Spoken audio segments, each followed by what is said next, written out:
बुद्ध धर्म के वज्रयान परंपरा के अंतर्गत एक बहुत ही चर्चित हो रहा है।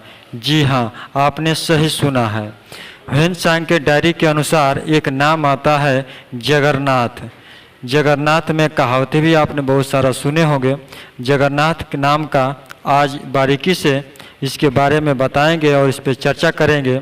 मैं इससे पहले चर्चा करने से पहले मैं चाहता हूं कि वीडियो में नए हैं तो चैनल को सब्सक्राइब कर लीजिए और लाइक शेयर अवश्य कीजिएगा। 7वीं सदी में इंद्रभूति ने बौद्ध धर्म के वज्रयान परंपरा के आरंभ से पुरी के बारे में कुछ प्रामाणिक जानकारी मिलती है।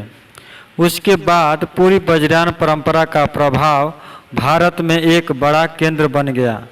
वज्रयान के संस्थापक इंद्रभूति ने अपने प्रसिद्धि ग्रंथ ज्ञान सिद्धि में जगन्नाथ का उल्लेख किया है, जिससे यह संकेत मिलता है कि उन दिनों जगन्नाथ का संबोधन गौतम बुद्ध के लिए भी किया जाता था।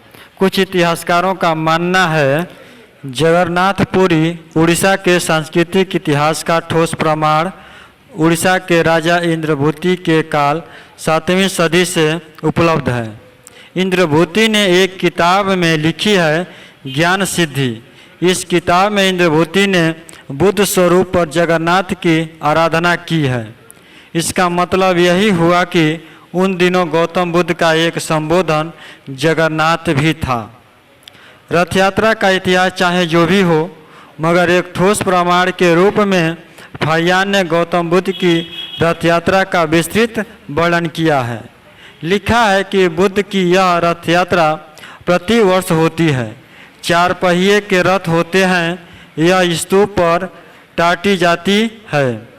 भांति भांति की रंगाई होती है, यानी अलग अलग किस्म की रंगाई की जाती है।